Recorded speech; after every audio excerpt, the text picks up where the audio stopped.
நீ ஒரு பக்கம் தான் பார்த்திருக்கிற, இன்னொரு பக்கத்தை பார்க்க போற. நீ ஒரு பக்கம் தான் பார்த்திருக்கிற, அந்த இன்னொரு பக்கம் தான் யோபு 42வது அதிகாரம். அவனுடைய முன்னிலைமையை பார்க்கிலும் அவனுடைய பின்னிலைமை. ஆமென்.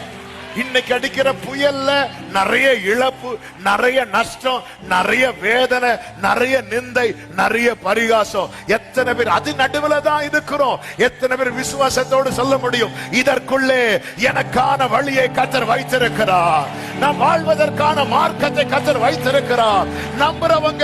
நம்புறவங்க சத்தம் ஆமென் சொல்லி. சாத்தானுக்கு இது தெரியாது. பெருங்காற்று எல்லாத்தையும் கண்ட்ரோல் பண்றது அவரு. அவன் நினைச்சிட்டான் நம்ம இந்த காற்று வனாந்திரத்து பெருங்காற்று. ஓ தேங்க்யூ ஹோலி ஸ்பிரிட். அது ஒரு பக்கம் தான், இது நடுவுல தான். இன்னொரு பக்கம் யோபுவின் வாழ்க்கையில வரணும். அதுவரை இவனை கொண்டு வருவதற்கு தான் யோபுவே சொல்றார், எனக்கு ஜீவனை தந்ததும் அல்லாமல் தயவையும் பாராட்டினீர், உம்முடைய பராமரிப்பு என் ஆவியை அப்படி பொத்தி பொத்தி பொத்தி பொத்தி கொண்டு வந்தது. ஒரு பக்கத்தை பார்த்தாச்சு, மறு பக்கத்தை பார்க்க போறோம்.